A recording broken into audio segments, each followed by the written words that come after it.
Hi, I'm ChefD and welcome to Studio Kitchen.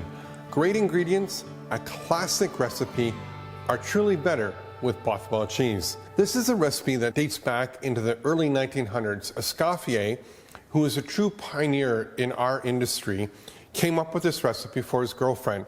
So it's thinly layered potatoes. It was called Pommes Anna. So it's thinly layered potatoes. We're going to line our pan just like so. Press the potatoes down.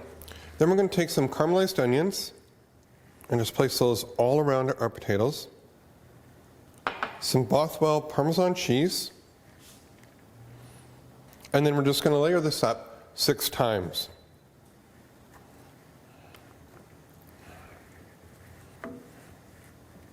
Final layer, we're going to put some Bothwell Parmesan cheese all the way around. Finish lining it with potatoes. We're going to put it into an oven, 350 degrees. We're going to bake it for 45 minutes to 1 hour.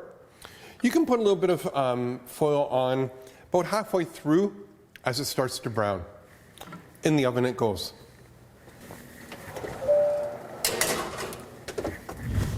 A classic dish made better with Bothwell cheese, Parmesan cheese, potato Anna, a classic recipe from Escoffier. So good, great as a side, you don't get any better than that.